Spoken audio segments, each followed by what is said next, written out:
दोस्तों, आज इस वीडियो में आपको ऐसी बातें पता चलेगी जो आपके जीवन को बदल के रख देगी। आप में सभी लोग रात्रि को भोजन करके तुरंत सो जाते हैं। हम अपना मुख्य भोजन रात को ही करते हैं। रात को ठूस ठूस के हम भोजन खाते हैं और फिर सो जाते हैं। लेकिन मैं आपको बता दूं कि हमारे शरीर में 80% बीमारियां इसी वजह से होती हैं। आप खुद अपनी बीमारियों को आमंत्रित करते हैं और रात को पेट भरकर खाना खाना ये तो बीमारियों के लिए सोने पर सुहागा हो जाता है। इसीलिए आज हम जानेंगे कि यदि हम 1 महीने खाली पेट हो जाते हैं तो इससे हमारे शरीर पर क्या चमत्कार होंगे। आपकी 80% बीमारियां खत्म हो जाएंगी। आप डरो मत, क्योंकि मैं आपको भूखा सोने के लिए नहीं कह रहा हूं। बस सोते समय आपका पेट खाली हो जाना चाहिए। मैं बस इतना कह रहा हूं। और खाली कैसे होगा, इस बारे में आपको इस कहानी में पता चलेगा। इसीलिए आप इस कहानी को अंत तक जरूर देखना, क्योंकि अगर आपने यह वीडियो अधूरा छोड़ दिया तो आज आप एक ऐसी जानकारी से वंचित रह जाएंगे जो कि आपके पूरे जीवन को बदल सकती थी, जो आपको 80% बीमारियों से दूर रख सकती थी। तो दोस्तों, बिना किसी देरी के शुरू करते हैं। एक बार गुरु, जो कि आयुर्वेद के बड़े ही ज्ञाता थे, वो अपने शिष्यों को उपदेश दे रहे थे। अब आपको तो पता ही है कि पहले प्राचीन समय में किताबें नहीं हुआ करती थीं। गुरु अपने सभी शिष्यों को बिना किताबों के ही ज्ञान दिया करते थे, और वो ज्ञान आज हमें किताबों में भी नहीं मिलता है। ऐसे में वो गुरु उन सभी शिष्यों को कह रहे थे कि बच्चों, क्या आप सभी लोगों को पता है कि हम लंबे समय तक स्वस्थ कैसे रह सकते हैं? तो उनके शिष्यों ने कहा कि गुरुदेव, हमें पता नहीं है, लेकिन आप हमें इसके बारे में विस्तार से बताइए। तब गुरु ने कहा कि एक छोटा सा नियम है जो हमें अनेकों बीमारियों से दूर रखता है और हम लंबे समय तक जवान रह सकते हैं। जो भी व्यक्ति नियम का पालन करता है वह वृद्ध अवस्था में भी युवा दिखाई पड़ता है। उसके चेहरे पर तेज रहता है, उसकी त्वचा में एक चमक रहती है, वो हर समय ऊर्जा से भरपूर रहता है। और जो व्यक्ति इस नियम का पालन नहीं करता है वो भरी जवानी में ही बूढ़े दिखाई देने लगता है। उसके बाल सफेद हो जाते हैं, चेहरे पर झुर्रियां पड़ जाती हैं, त्वचा रूखी रूखी हो जाती है और वो हमेशा थका थका महसूस करता है। इसीलिए आज जो मैं तुम्हें नियम बताने वाला हूं उसे तुम बड़े ही ध्यान से सुनना, क्योंकि यह एक छोटा सा नियम आपके पूरे जीवन को बदल सकता है। तभी एक शिष्य ने कहा कि गुरुदेव, क्या वो नियम सरल है? क्या उस नियम को हम सभी आसानी से अपना सकते हैं? शिष्य की बात सुनकर गुरु मुस्कुराए और बोले, हाँ, ये नियम बहुत सरल है और इसे हर व्यक्ति अपना सकता है। तुम भी अपना सकते हो। ये नियम बहुत आसान है, बस तुम्हें इसका ठीक से पालन करना आना चाहिए। तभी उसने बोला कि गुरुदेव, लेकिन वो नियम क्या है? तब गुरु ने बताया कि वो नियम है कि हमें रात में भूखा सोना चाहिए। गुरु की बात सुनकर शिष्य घबरा गया और गुरु से बोला कि गुरुदेव, ये आप क्या कह रहे हैं? भूखा सोना है? मुझसे तो इस नियम का पालन नहीं होगा गुरुदेव, क्योंकि देखो, मैं तो भूखा नहीं सो सकता हूँ। शिष्य की बात सुनकर गुरु फिर मुस्कुराए और बोले, पहले तुम मेरी पूरी बात तो सुनो। तुम इस पूरे नियम के बारे में तो समझो। मैं तुम्हें यह थोड़ी कह रहा हूँ कि तुम सुबह भोजन करो और इसके बाद भोजन ही ना करो और रात को भूखे सोने जाओ। फिर गुरु ने सभी शिष्यों से कहा, अब आप सभी लोग मेरी बात को ध्यान से सुनो। और फिर गुरु ने बताना शुरू किया कि आपने अपने जीवन शैली में जो भी बदलाव किए हैं, जिन नियमों का पालन किया है, उन सभी में से जो आज का नियम है वो बहुत ही महत्वपूर्ण है। ये आपको बहुत अधिक लाभ देगा। ये नियम कोई कठिन नियम नहीं है, आप सरलता से इसका पालन कर सकते हैं। इसके लिए सबसे पहले आपको इस बारे में पता होना चाहिए कि हमारे शरीर में एक प्राण शक्ति होती है जो हमारे सभी कार्यों को संपादित करती है। जैसे कि जब हम भोजन करते हैं तो वो प्राण शक्ति हमारे भोजन को पचाने में लग जाती है। हम कोई दिमाग का कार्य कर रहे होते हैं तो उस समय वो प्राण शक्ति उस दिमागी कार्य को ठीक तरीके से संचालित करने में लग जाती है। जब हम दौड़ रहे होते हैं तो दौड़ते समय भी हमारी जो प्राण शक्ति है वो कार्य करती है। वो प्राण शक्ति हमारे शरीर के हर कार्य को संपादित करती है।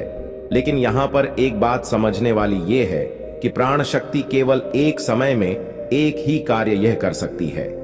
अगर आप भोजन करते हैं और भोजन करने के तुरंत बाद अगर आप कुछ गहरी सोच में पड़ जाते हैं तो आपके पाचन तंत्र पर इसका प्रभाव पड़ेगा, क्योंकि जो प्राण शक्ति है वो पूरे तरीके से पाचन पर लग ही नहीं पाती है, उसे तो आपने बांट दिया है।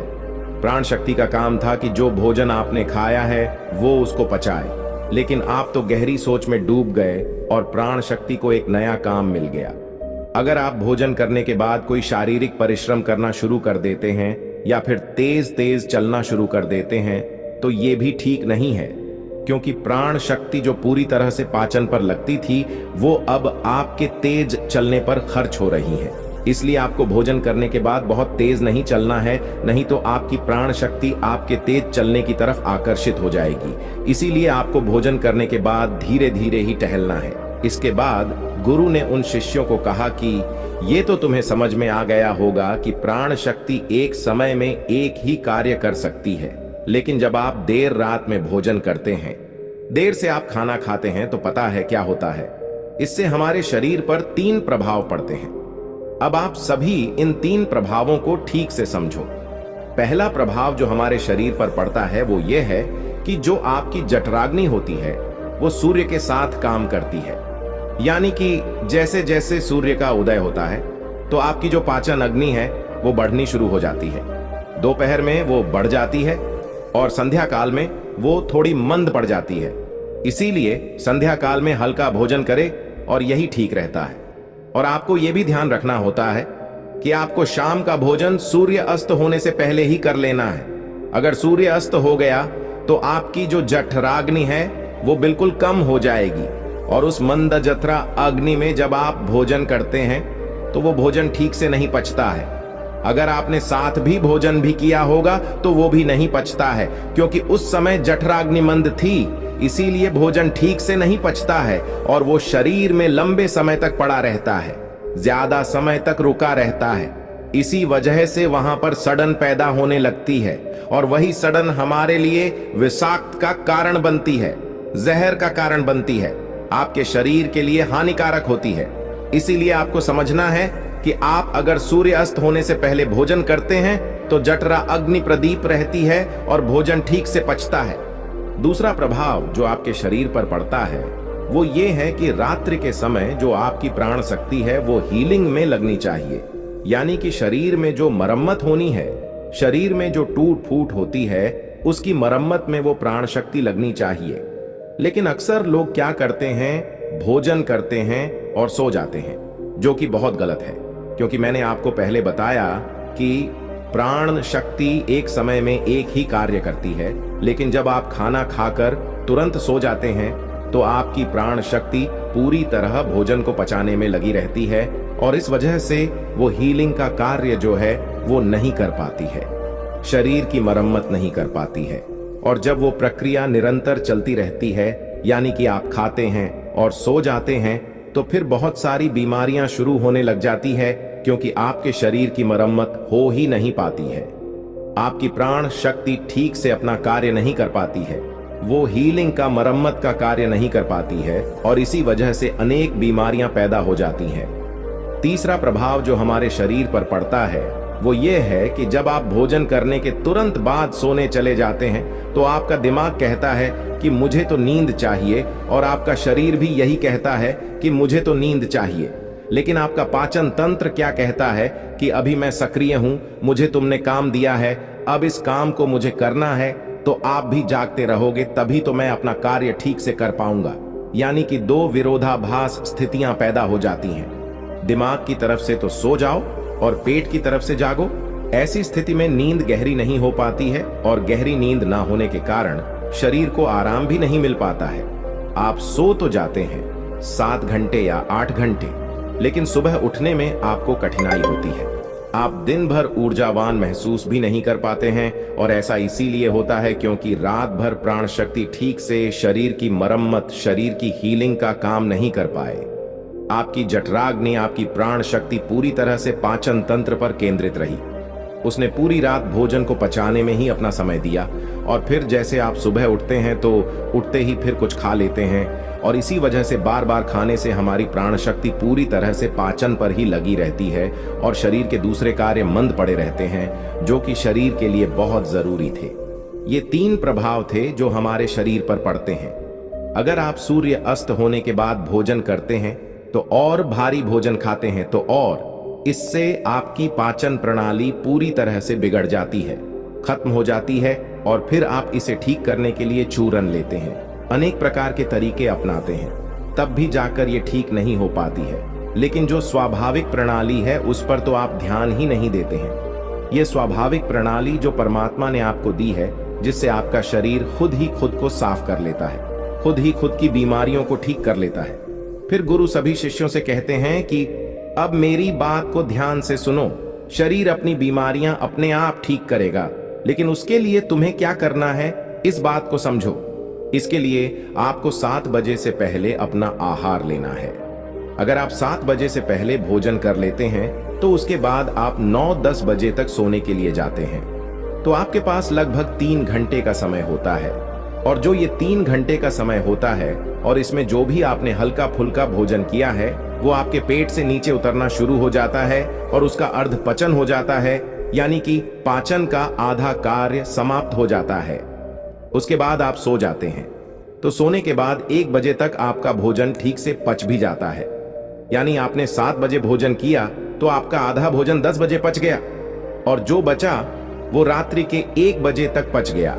और 1 बजे के बाद जो आपकी प्राण शक्ति है वो मरम्मत का कार्य करेगी, वो हीलिंग का कार्य करने लग जाएगी। फिर गुरु उन सभी शिष्यों से कहते हैं कि आपकी प्राण शक्ति अपने कार्य को ठीक तरीके से करे। उसके लिए आप 2 तरीकों से भूखा रह सकते हैं। मैं आपको उपहास करने के लिए नहीं बोल रहा हूं, क्योंकि उपहास करना सबके लिए संभव नहीं है। जो मैं आपको बता रहा हूं इसको कहा जाता है अर्ध उपहास, या इसे प्रातःकालीन उपहास भी कहते हैं। इसमें आपको उपहास करना है। वो उपहास आपको 16 घंटे का करना होता है, और इसकी शुरुआत आप ऐसे कर सकते हैं कि आपने शाम को जो भोजन किया था 7 बजे, उसके बाद अगले दिन आप 7 बजे ही भोजन करें। क्योंकि जब आप 7 बजे भोजन कर लेते हैं तो वो भोजन आपका रात्रि में 1 बजे तक पच जाता है। उसके बाद आपके शरीर के पास लगभग 6 घंटे होते हैं, और इस 6 घंटे में प्राण शक्ति शरीर की मरम्मत का कार्य भी शुरू कर देती है। आप शाम को 7 बजे भोजन करें और उसके बाद सुबह 7 बजे भोजन करें, और यह नियम हर कोई अपना सकता है। यह बिल्कुल सरल है। लेकिन अगर आप रात को 8, 9 या फिर 10 बजे भोजन खाते हैं तो आप अपने इसको बदले और 7 बजे भोजन खाना शुरू करें, क्योंकि यह छोटा सा नियम आपके जीवन में बड़ा बदलाव करेगा। दूसरी सारी चीजें बाद में, पहले अपने शरीर के स्वाभाविक प्रणाली को ठीक करना है। अगर आपको इस नियम से और भी ज्यादा फायदा लेना है तो आप शाम को 7 बजे भोजन कीजिए और उसके बाद सुबह 11 बजे भोजन करिए। अगर आप 7 से 11 बजे भोजन करते हैं तो आपके शरीर के पास 16 घंटे होते हैं, जिसमें वो भोजन का पाचन भी करेगा, और उस भोजन को पचाने के बाद वो रिपेयरिंग का काम करना भी शुरू कर देगा। इस प्रकार से जब आप अपने शरीर को आराम देते हैं, पाचन तंत्र को रिलैक्स होने देते हैं, प्राण शक्ति को अपना कार्य करने देते हैं, तो ये प्राण शक्ति आपके पूरे शरीर को प्रभावित करेगी, पूरे सिस्टम को ठीक करेगी, और आपको ये प्रभाव 15 से 20 दिन में दिखना शुरू हो जाएगा। अगर आपको कोई गंभीर बीमारी है तो वह ठीक होना शुरू हो जाएगी। अगर आपकी त्वचा खराब है तो वो भी ठीक होने लगेगी, आपकी त्वचा ग्रो करेगी। अगर आपके बाल बहुत ज्यादा झड़ते हैं तो आपके बाल भी मजबूत होंगे, और अगर आपके बाल सफेद हो चुके हैं तो वो भी धीरे धीरे काले होना शुरू हो जाएंगे। अगर आप बहुत थका थका महसूस करते हैं तो आप ऊर्जावान महसूस करने लगेंगे। अगर आपको कोई मानसिक समस्या है, चिंता है, तनाव है, तो आपकी चिंता और तनाव भी दूर हो जाएगा। जो विद्यार्थी पढ़ते तो हैं लेकिन उनको याद नहीं रहता है, तो उन्हें भी पढ़ी हुई चीजें जो हैं वो याद रहने लगेगी। आपको पता है कि हमें कोई चीज याद क्यों नहीं रहती है? क्योंकि हमारा दिमाग रिलैक्स नहीं रह पाता है, क्योंकि हमारी प्राण शक्ति पूरी तरह से हमारे भोजन को पचाने में ही लगी रहती है, और वो दिमाग की तरफ जा ही नहीं पाती है। लेकिन आप इस नियम का पालन करेंगे तो आपकी एकाग्रता बढ़ जाएगी, दिमाग कोई भी अच्छे से कार्य करना शुरू कर देगा। अगर आप 10 घंटे का उपवास रख सकते हैं तो आपके शरीर का फैट कम होगा। अगर आप वजन बढ़ाना भी चाहते हैं तो आपका वजन भी बढ़ेगा, लेकिन जो एक्स्ट्रा फैट होता है वह कम हो जाएगा, क्योंकि मोटापा अनेक बीमारियों को जन्म देता है। यह नियम आपके लिए हर प्रकार से उपयोगी है। तभी गुरु की बात सुनकर उनमें से एक शिष्य खड़ा हुआ और उनसे बोला कि गुरुदेव, मेरे मन में दो प्रश्न उठ रहे हैं, कृपा करके आप उनका भी जवाब दीजिए। गुरु ने कहा कि पूछो बेटा, तुम्हारा क्या प्रश्न है? तब शिष्य ने कहा कि गुरुदेव, अगर हम शाम को 7 बजे भोजन करते हैं तो उसके बाद हम 10 बजे तक सोने जाते हैं, तो अगर हमें भूख लगे तो हम क्या करें? शिष्य की बात सुनकर गुरु ने कहा कि बेटा, इसके लिए तुम्हें सबसे पहले यह समझना होगा कि हमारे शरीर की प्रत्येक कोशिका का एक सिस्टम होता है। वो बाहर से कैलोरी लेती है, जो हम भोजन खाते हैं उससे वो ऊर्जा का निर्माण करती है और उसी से हमारा शरीर भी चलता है। लेकिन अगर कोशिकाओं को निरंतर बाहर से आहार मिलता रहता है तो उसी से वो निरंतर ऊर्जा बनाती रहती है। लेकिन जब आप कुछ समय तक भोजन नहीं करते हैं और बाहर से कोशिकाओं को ऊर्जा मिलना बंद हो जाती है, तो ऐसी स्थिति में कोशिकाएं अपने अंदर जो वेस्ट मटेरियल पड़ा रहता है उससे ही, चाहे वह गलत तरीके का प्रोटीन ही क्यों ना हो, कोई बैक्टीरिया ही क्यों ना पड़ा हुआ हो, वह उनका अवशोषण करके ऊर्जा का निर्माण करना शुरू कर देती है। इस स्थिति में कोशिकाओं की सफाई होना शुरू हो जाती है और इस प्रक्रिया को ऑटोफैग कहते हैं। और इस प्रक्रिया में यह होता है कि जो कोशिकाओं के अंदर एक संरचना होती है जिसे लकोस्टोन कहा जाता है। लकोस्टोन के अंदर कुछ एंजाइम होते हैं और ये एंजाइम जो वेस्ट मटेरियल कोशिका के अंदर है उसका पाचन करके उससे ऊर्जा का निर्माण करना शुरू कर देते हैं। यानी कि आपकी कोशिकाएं जब उसे बाहर से ऊर्जा नहीं मिलती है तो वो अपने अंदर के वेस्ट मटेरियल को इकट्ठा करके उसी से ऊर्जा बनाती है और इसी तरीके से हमारे शरीर की डिटॉक्स प्रणाली भी शुरू हो जाती है। और यह डिटॉक्स प्रणाली आप कुछ खाकर या कोई भी ओएसटी लेकर शुरू नहीं कर सकते हैं। ये डिटॉक्स प्रणाली जो है वह एक ही तरीके से शुरू हो सकती है और वो ये है कि जब आप कुछ समय तक आहार नहीं लेते हैं। दिन में पूर्ण उपवास करना लोगों के लिए संभव नहीं होता है, कठिन पड़ता है, लेकिन आप इस नियम में अधिकतर समय सो ही रहे होते हैं। तो अगर आप 16 घंटे का नियम अपनाते हैं, शाम को 7 बजे भोजन करके अगले दिन 7 बजे या फिर हो सके तो 11 बजे भोजन करते हैं, तो इससे भी आपको कोई कठिनाई नहीं होगी, क्योंकि इस समय भी आप अधिकतर समय सो ही रहे होते हैं और उसके बाद आप अपने सुबह के नियम और प्रक्रिया में लगे रहते हैं, जिससे समय निकल जाता है, आपको भूख का एहसास नहीं होता है। फिर गुरु ने शिष्य से कहा कि बेटा, अगर आपको 7 बजे खाना खाने के बाद भी भूख लगती है तो आप उस समय नारियल पानी ले सकते हैं, क्योंकि यह आपकी डिटॉक्स प्रणाली में कोई बाधा नहीं बनता है। इसके साथ आप एक बार यह और कर सकते हैं, जिससे कि आपकी भूख पर प्रभाव भी पड़ेगा और जो आपकी डिटॉक्स प्रणाली है वो भी बेहतर तरीके से काम करने लगेगी। इसके लिए आपको सोने से पहले त्रिफला चूर्ण का प्रयोग करना है। जब आप सोने जाएं तो उससे पहले आधा छोटा चम्मच या फिर 1 छोटा चम्मच सामान्य जल के साथ इसे ले लें। जब हम त्रिफला चूर्ण लेकर सोते हैं तो इससे डिटॉक्स प्रणाली और भी बेहतर तरीके से काम करने लगती है। जिनका माल बहुत ज्यादा लगता है उनके लिए यह वरदान है। इसके बाद वो गुरु मौन हो जाते हैं और वो सभी शिष्य उन गुरु का धन्यवाद करते हुए अपनी अपनी कुटिया की तरफ प्रस्थान कर जाते हैं। तो दोस्तों, ये वीडियो आपको कैसा लगा कमेंट करके जरूर बताएं और वीडियो को लाइक नहीं किया है तो लाइक कर दें और चैनल को सब्सक्राइब जरूर कर लें।